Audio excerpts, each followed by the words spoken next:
I am Ferdinand Marcos, and I am the President of the Republic of the Philippines.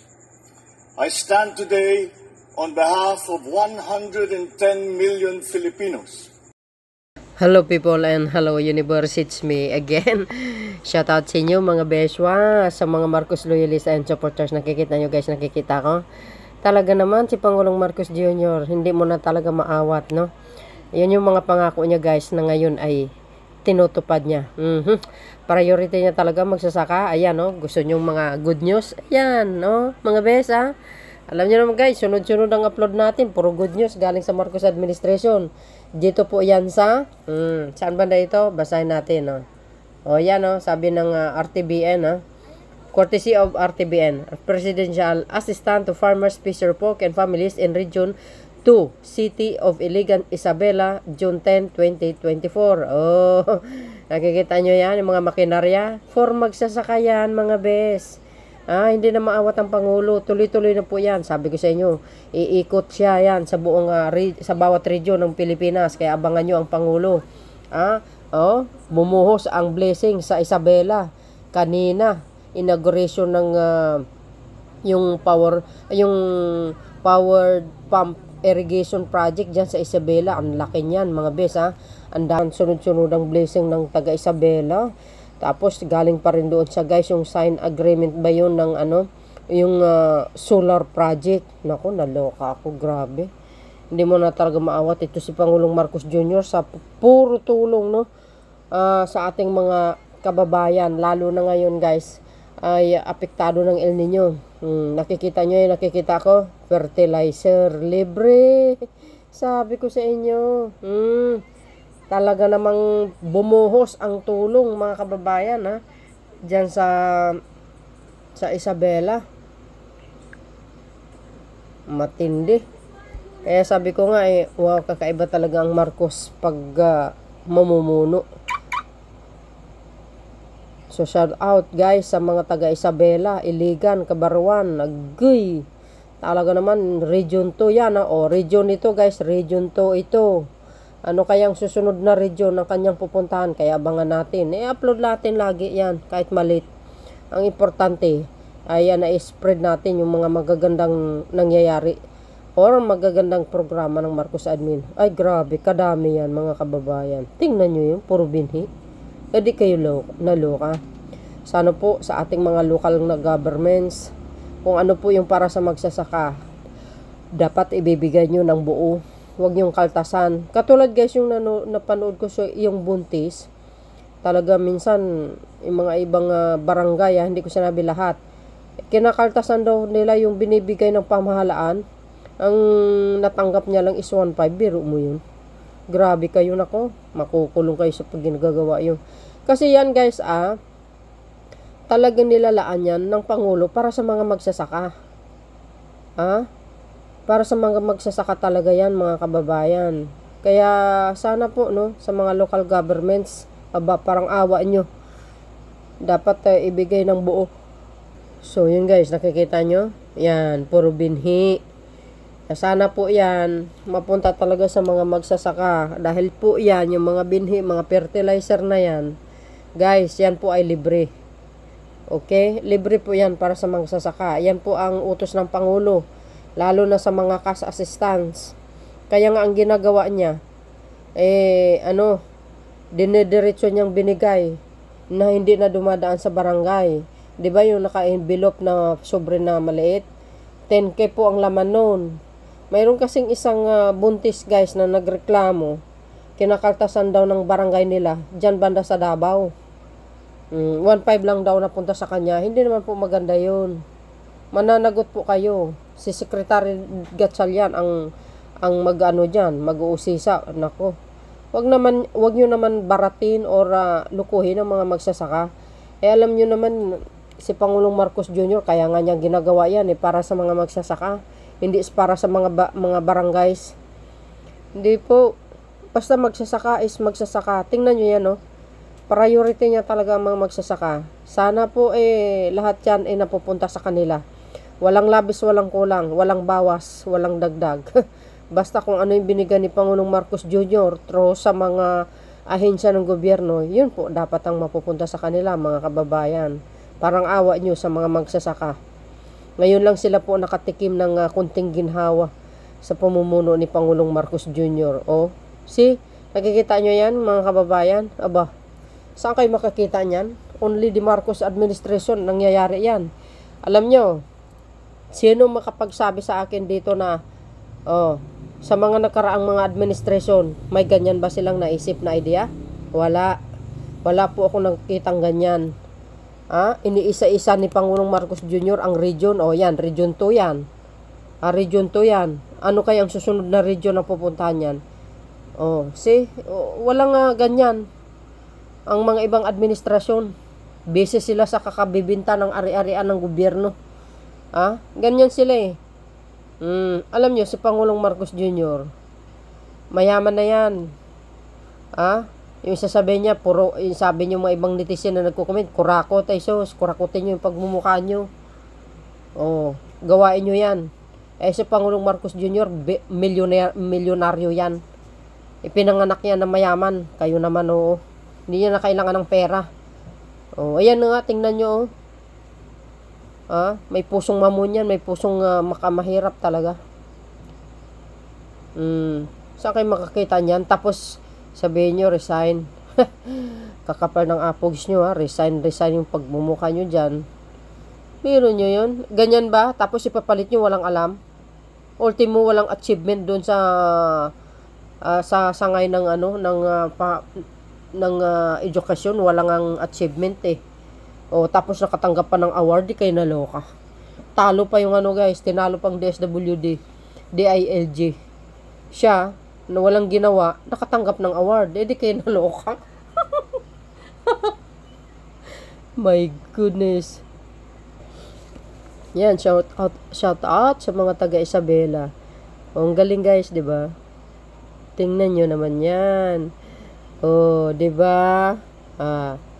Kasama yung future na president, sabi ni Gobernador Albano ba yun? Ayan, mga water pump.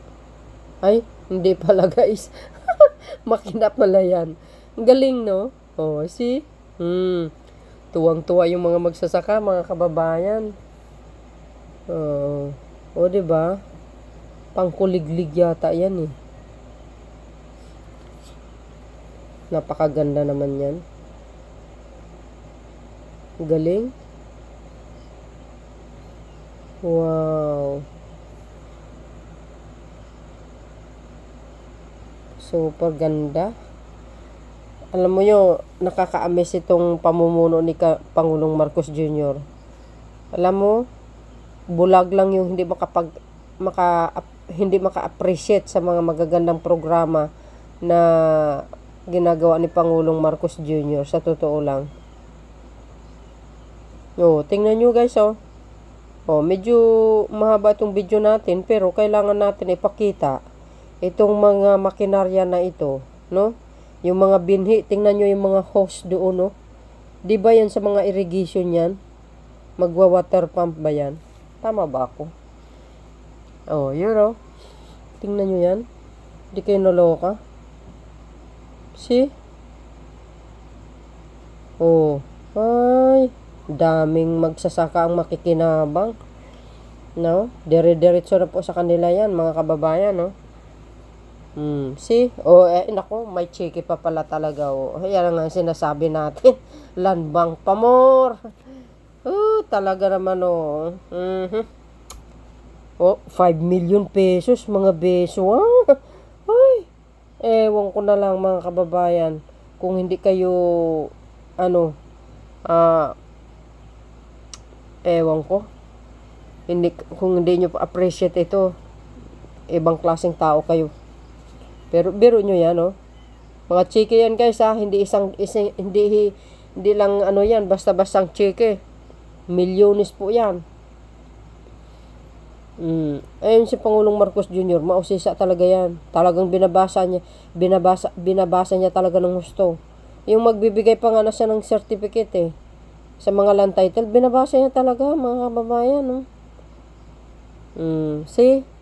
Wow, congratulations po sa inyong lahat, mga beswa. Tuloy-tuloy na pagbabago ito guys, kaya bagong Pilipinas eh. Oh. Wow. Kala nyo ha, magaling yan si Pangulong Marcos talaga. Political economics yata yung kanyang kurso eh. Oh. See? Wow. Sana all man. Ano yan? 20 million pesos. Oh, basahin nyo mga kababayan. Magkano? 20 million pesos. Pwede kayo naloka? Oh. Oh, see? Wow. Congratulations po sa inyo mga bes. Nako, ingatan nyo yung mga binigay sa inyo ni Pangulong Marcos Jr. Ika nga, Marcos administration. Bihira po lang may ganyan na Pangulo. Kung tutuusin, kulang pa nga ang 6 years na yan eh. Dapat 12 years. Mamuno yan or 20 years kuma. O see, tuwang-tuwa yung mga may hawak na cheque. Ngayon lang kayo nakatikim ng ganyan sa pamumuno ni Pangulong Marcos Jr. Yan ba nakikita nyo kay Panot, kay Gloria, kay Ramos, kay Core, kay Dugong, wale. Sasabihin nyo bakit? Sa Parmali, hoy, excuse me, ang laki ng issue nyo sa Parmali ha. 11 billion ang nakurakot doon, sabi ni dating Blue Ribbon Committee Senator Gordon. Under the Duterte administration. I-search nyo para alam nyo. Biro nyo guys. So yun guys, tunghayan natin ang kanyang pagbibigay ng tulong at ang kanyang talumpati mga kababayan. So but before that guys, see you again on my next upload video. Ayan, balwarte niya po yan. Lahat yan na mostly of Isabela people is guys, are Marcos supporters yan. Kaya yung mga kalaban, masisiro kayo pag dumaan dyan ng pangalan nyo. Ay nako, mga beswa kayo talaga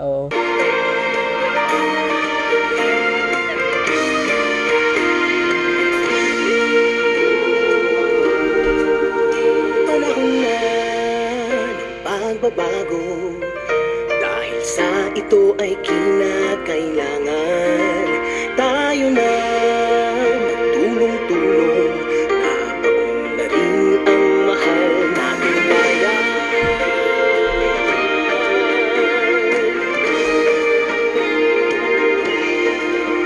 Panahon na pagbabago, at iayos ang mga dapat ayusin. Dapat lang maging tungkulin ng bawat mamamayan dito sa atin. Ng pagbabago patungo sa pag-asenso. Dungwek nga kalugaranan, ito'y syudad ti Ilagan, ken probinsya ti Isabela. Nagasat ken naragsak tayo, napalalo launay ti ragsak tayo, bayat iti sangbay ti Presidente ti Republika ti Pilipinas, His Excellency Ferdinand Bongbong Marcos Jr.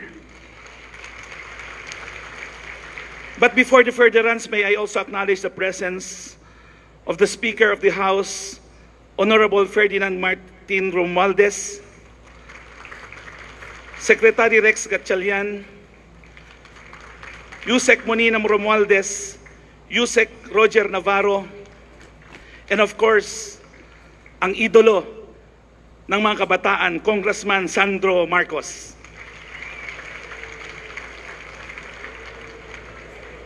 Honorable Governor Rodito T. Albano, Vice Governor Faustino GD, Governor Marilo Caico of Batanes, Governor Jose Gambito of Nueva Vizcaya, Governor Manuel Mamba of Cagayan, Governor Daquilo Carlo Cua of Quirino, Congressman of the province of Isabela headed by Deputy Speaker Antonio Tonipet Albano, Congressman Joseph Tan, Congressman Faustino Inodi, mayors of the different municipalities and cities of the province of Isabela, other illustrious signatories, friends, ladies and gentlemen, magandang sumusulong po na hapon sa ating lahat. Kunak nga rod, not even in my native tongue can I adequately express my emotions this afternoon. So that maski mabida nga to Ilocano na ibanag, words would never be enough. But it is my official duty and personal happiness to convey the elation of the 180,000 Ilagueños and the people of the province of Isabela to our visitor, His Excellency Ferdinand Marcos, for considering Ilagan as one of the venue of his itinerary. Again, this is an opportune time for us to extend our earnest and sincerest gratitude for all the support, programs, and projects he had bestowed in the city and the province of Isabela. Again, in behalf of the officialdom, we welcome you with warmth and cordiality. Maraming salamat po, Mayor Diaz. Speaker Martin Romualdez, tugaw tayo. Galing mag-Ilocano ni Pangulong Marcos Jr. eh. Tugaw tayo. Diaz, nandito po, kasama po natin, marami po tayo. Sa bagay, Ilocano. Marami po tayong kasama ng mga cabinet secretary na lagi kong sinasama sa mga delegation. Dahil po, ang ginawa po natin sa pamahalaan ngayon ay pagka may programa, kagaya ng ating gagawin ngayong araw, ay hindi lamang isang departamento ang namamahala. At lahat ng departamento na maaaring tumulong ay pinagsasama-sama namin para naman magtutulungan lahat ng iba't ibang kalihim ng ating iba't ibang ahensya ng pamahalaan. Nang sa ganun, ito po yung tinatawag namin na whole of government approach. Ibig sabihin, kapag meron tayong hinaharap na problema, hindi lamang i-assign sa isang tao, yung buong gobyerno ay titignan kung ano ba ang kailangan gawin. Kaya po, kasama po natin ang ating mga ibang cabinet secretary. Nandito po ang Secretary Kalihim ng DSWD, Secretary Rex Gatchalian. Nandito po, kasama po natin ang Assistant to the President, Secretary Anton Lagdameo. Ang First District Congressman ng Lalawigan ng Isabela, Deputy House Speaker Tony Pet Albano. Siguro hindi ko na kailangan ipakilala ito. Pagpasok namin, akala ko akong binabate ng mga babae, yung pala, iba yung hinihiyawan nila. Ang aking anak po, First District ng Ilocos Norte, deputado ng First District. At ang ating kaibigan, ang ama ng probinsya ng Isabela, Governor Rodito Albano. Batanes Provincial Governor, Governor Marilu Cayco. Cagayan, ang governor naman po ng lalawigan ng Cagayan, Governor Manny Mamba. Galing naman po ang San Nueva Vizcaya, ang ating gobernador, San Nueva Vizcaya, Governor Jose Gambito. At galing po sa Quirino, dahil po kasama sila dito sa programang aming ginagawa, lahat ng iba't ibang probinsya, andito rin po si Governor Dax Cua ng Quirino Province. At ang bumati sa atin ng Ilagan City Mayor, Mayor Jose Marie Diaz. Lahat po ng aking kasamahan, pong mayores, bukales, barangay chairman, amin-amin kailiyak na ayatek na kailiyak na imbag nga aldaw yung amin. Ako'y nagagalak na makiisa sa ating mga kababayan sa Isabela upang maghandog ng tulong mula sa pamahalaan at mailapit ang aming serbisyo lalong-lalo na sa ating mga magsasaka, ang mga mangingisda at sa kanilang mga pamilya. Hindi man lingid sa kalaman at ng nakakarami, malaki ang ginagampanan ng aking ama si Pangulong Ferdinand Marcos Sr. sa pagpapayabong ng iba't ibang industriya sa inyong probinsya sa buong Cagayan Valley. Sa ilalim ng kanyang administrasyon, na itatag ang Magat Dam upang lalo pang mapalakas ang industriya ng agrikultura dito sa region ng Region 2. Wala pong duda, lubos na mahal ng aking ama ang mga taga Isabela at Kayuang, kung minsan nauuna pa sa Ilocos Norte. Namana ko rin po naman yung pagmamahal na yan. Kaya naman, sinikap ko na talagang sumadya dito na iparamdam sa inyo ang aking personal, ang aking pagkalingas at suporta. Asahan ninyong ipagpapatuloy ko ang kanyang nasimulang pangako, lalo na sa pagpapalago ng ating agrikultura at ekonomiya. Sa katunayan, nakipagtulungan kami agad sa mga opisyal ng inyong lalawigan upang matugunan ang hamon ng ating kinakaharap sa seguridad sa tubig. Inilunsad namin noong nakaraang taon ang kadiwa ng Pangulo na naglapit sa ating mga magsasaka sa mga mamimili. Ang ibig po sabihin po ay dahil ang nakikita natin, marami pong problema ang ating mga nagsasaka ay bago pa ma-process ang kanilang produkto at maipadala kung saan man ang merkado, ay nawala na, paliit na ng paliit yung kita. Kaya ang ginagawa po natin, marami po tayong ginagawa, bibigyan po natin ng mga makinarya, mga traktor, mga processing, mga rice mill, at saka corn mill, at saka pinapaganda natin ang ating patubig. Kaya nang sa ganun, yung processing, may iwan ang dapat kikitain ng ibang rice mill, ay may iwan na sa mga magsasaka para naman mas maganda naman ang kanilang magiging hanap buhay. Pinasinayan natin ang bagong Pilipinas Servicio Fair na nagpapatupad ng mga programa at nagbibigay ng financial assistance para sa mga tiga-Isabela.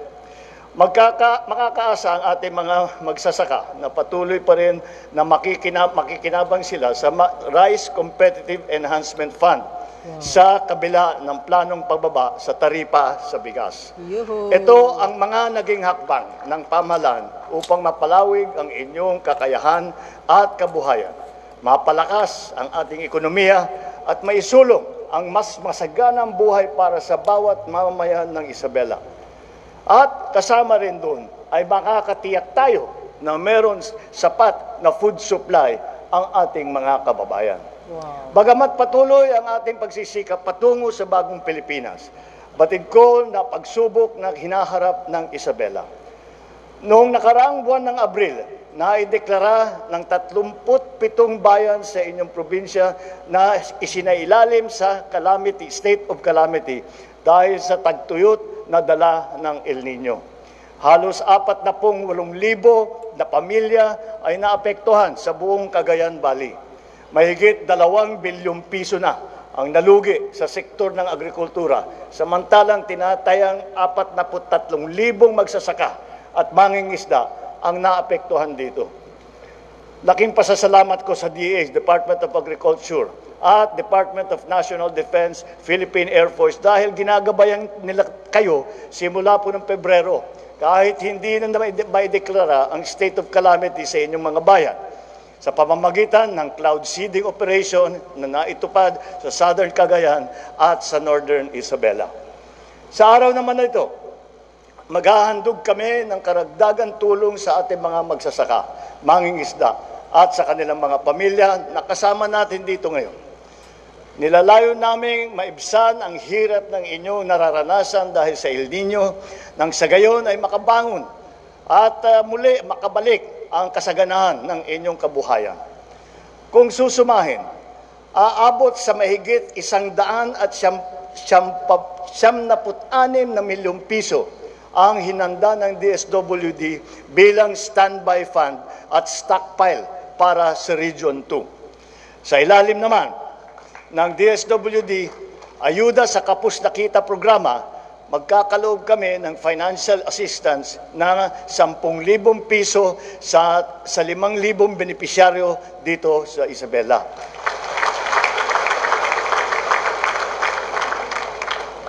Mabibigyan din natin ng bawat isa na nandito ngayon ng 5 kilong bigas At ito naman ay dala ng ating House Speaker, Speaker Martin Romualdez.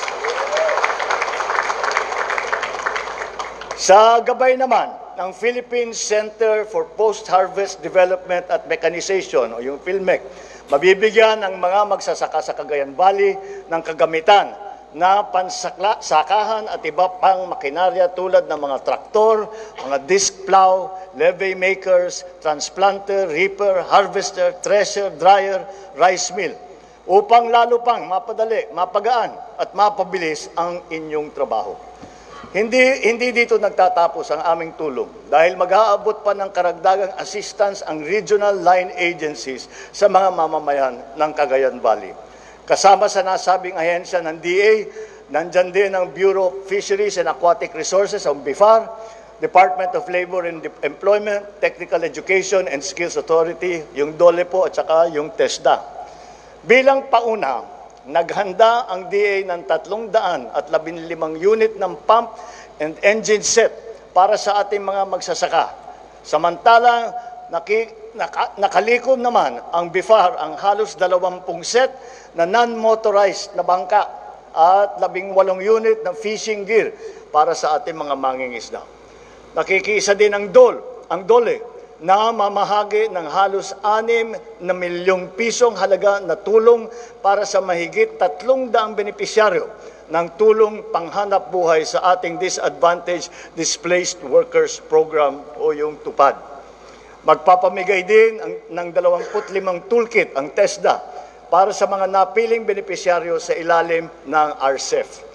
Mamamahagi din tayo ng Presidential Assistance to Farmers and Fisherfolk na aabot ng 171 milyong piso upang bigyan ng tigsa 10,000 ang bawat DA at DSWD validated beneficiary dito sa Cagayan Valley.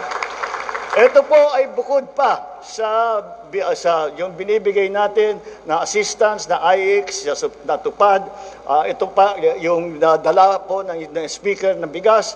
Ito po naman ay galing sa aking tanggapan. Dahil po, tinitingnan po namin ang mga binibigay na tulong ng iba't ibang departamento. Tinignan naman namin sa Office of the President, naganap kami ng pondo para dahil sabi ko, dagdagan natin ang tulong na ibibigay natin. So nakahanap kami ng pondo at ito ang aming ibibigay sa ating mga butihing mga gobernador para naman meron silang magamit para tulungan kayo at yung mga naghihirap dahil dito sa El Nino. Sa puntong ito, ikinalulugod kong batiin at kilalanin ang mga masisipag na haligi ng ating agrikultura. Mula sa ating mga magsasaka na pilit na ipinasusulong ang kanilang ani bawat araw hanggang sa ating mga mangingisda na nagsusumikap anuman o saan man sila dalhin ng alon. Makakaasa kayo na patuloy na magtutulungan ang mga ahensya ng pamahalaan at lalong-lalo ng local government unit. Dahil po, lahat po ito, hindi po namin magagawa kung hindi maganda ang ugnayan sa gitna ng national government at saka sa local government units. Dahil po, kahit na meron kaming nakahanda na tulong na ibibigay, mahirap para sa national government, ipaabot sa lahat ng mga nangangailangan.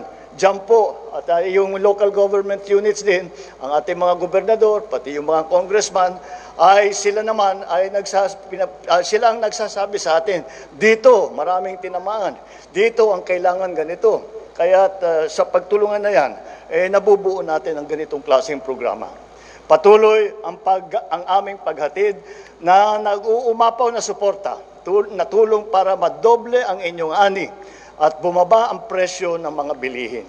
Isa na sa mga inisyatibong ito ay ang Philippine Rural Development Project at National Rice Program. Bukas din ang pinto ng DA at iba pang mga sangay ng pamahalaan sa inyong mga tanong, problema at iba pang pangangailangan sa pagsasaka. Makakaasa kayong hindi ito ang huli nating pagkikita dahil marami pang nakaabang ng mga programa at proyekto para sa inyong lahat. Sa susunod na mga buwan at taon, Pagtutuunan namin ng pansin ang mga paraan kung paano mapalaki ang kita ng ating mga magsasaka at mapaganda ang ating produksyon ng ating mga produktong pagkain. Magtatatag tayo ng bago at makabagong irrigation facilities at isasaayos ang ating mga infrastrukturang nangangailangan ng renovation at makabagong mekanismo. Aayusin din natin ang ating mga agricultural logistics at supply chain. Daragdagan ang ating mga farm-to-market roads at magtatayo rin tayo ng post-harvest facilities upang mas maging maayos at mabilis ang paghatid ng ating produkto sa merkado. Pagtitibayin din namin ang mga paraan upang mas mapataba ang ating mga lupa, maging mas dekalidad ang ating mga ani at mas matalino ang paggamit ng ating yamang tubig. Ipapatupad din natin ang mas makabagong pamamaraan sa agrikultura sa pamamagitan ng itinatawag na science-based at climate resilient farming technologies at pagbibigay ng karagdagan training nang sa ganun ay lumawak pa ang kaalaman at abilidad ng ating mga magsasaka. Marami po tayo, mga dalubhasa, mga nagre-research, ating mga scientists, ay pinag-aaralan nila dahil ganito, nagtutuyot na susunod na yan, darating na ang tag-ulan. Sabi nila, La Nina daw, sobra naman yung tubig. Kaya ay kailangan din natin, meron tayo mga bagong klase na variety, hindi lang bigas, kung hindi pati sa gulay, pati sa mais, itong lahat ay para hindi naman nasisira kapag naging tuyo o pagka nabaha. Kaya ito ay pinag-aaralan na mabuti. At kapag na-develop na itong mga ito, ay dadalhin namin sa inyo upang maging mas maganda ang ani ng ating magsasaka. Naniniwala ako na sa patuloy nating pagkakaisa, pagtutulungan at pagtsatsaga, makagagawa tayo ng mas agresibo, matatag at makataong bagong Pilipinas. Agyaban na kakailyan, Diyos tiyagnina kada kayo amin, mabuhay ang Isabela, mabuhay ang Cagayan Valley, mabuhay ang ating mga magsasaka. Maraming salamat po, mahal na Pangulo. Sa oras na ito, inaanyayahan po natin ang ating mahal na Pangulo na pangunahan ang pamamahagi ng Presidential Assistance para sa ating farmers and fisherfolk na apektado ng El Nino. Unahin na po natin tawagin si Batanes Governor Marilu Cayco upang tanggapin ang Presidential Assistance para sa ating affected farmers, fisherfolk at kanilang mga pamilya amounting to 10 million pesos para sa probinsya ng Batanes.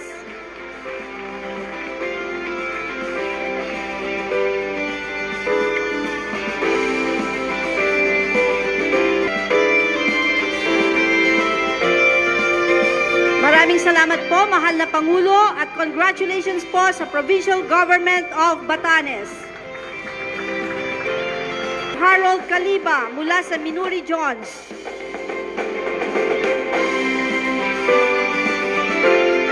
Melanio Aquino mula sa Mambabanga, Luna.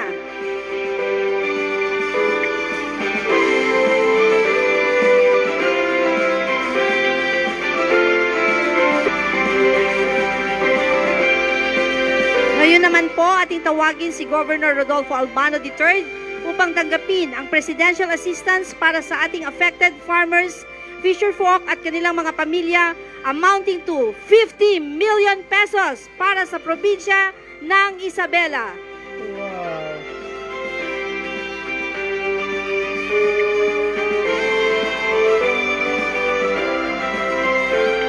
Maraming salamat po, mahal na Pangulo, at congratulations po sa Provincial Government of Isabela. Rizal Ingil mula sa Pata, Tuwao.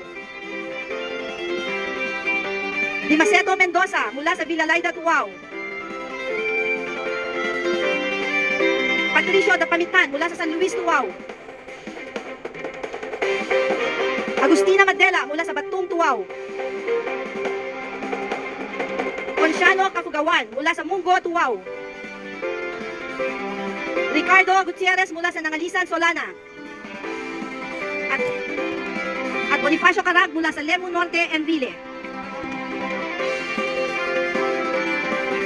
Ating tawagin si Governor Manuel Mamba upang tanggapin ang presidential assistance para sa ating affected farmers, fisherfolk at kanilang mga pamilya amounting to 50 million pesos para sa probinsya ng Cagayan.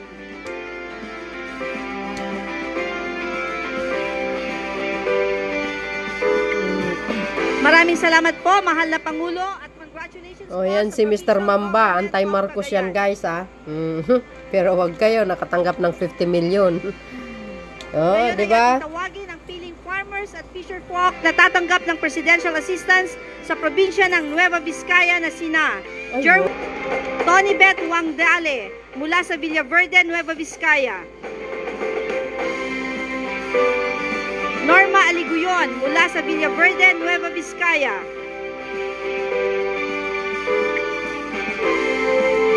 And June Ray Ballesteros mula sa West Bambang, Nueva Vizcaya. Ngayon naman po ating tawagin si Governor Jose Valeriano Gambito upang tanggapin ang presidential assistance para sa ating affected farmers, fisherfolk at kanilang mga pamilya amounting to 50 million pesos para sa probinsya ng Nueva Vizcaya. Maraming salamat po, mahal na Pangulo, at congratulations po sa Provincial Government of Nueva Vizcaya. Si guys, biro nyo yun, Nueva Vizcaya 50 million, oh my goodness, congratulations. Ngayon ay ating tawagin ang piling farmers at fisherfolk na tatanggap ng presidential assistance sa probinsya ng Quirino na sina Jimmy Yu mula sa San Ramon, Aglipay, Quirino.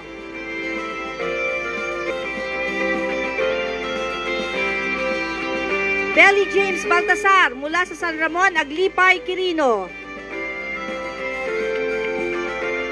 Ernesto Gadon mula sa San Ramon, Aglipay, Quirino. Melanie Acebo mula sa Cahel, Difun, Quirino. Federico Esquejo mula sa Cahel, Difun, Quirino.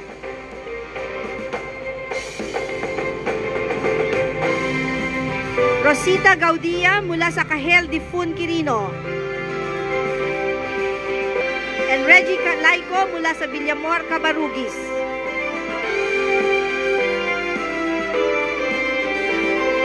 Ngayon naman po, ating tawagin si Governor Dakila Cua upang tanggapin ang presidential assistance para sa ating affected farmers, fisherfolk at kanilang mga pamilya amounting to 30.92 million pesos para sa probinsya ng Quirino.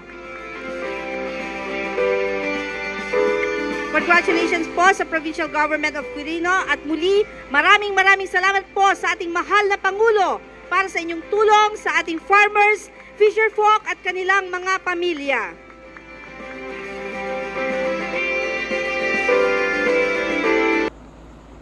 Oh guys narinig nyo yung mga malalaking pera ang Pangulo hindi nagkulang.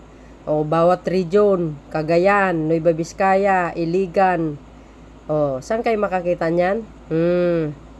Hindi siguro hindi na sila magtatampo sa Pangulo dahil tinutulungan talaga sila.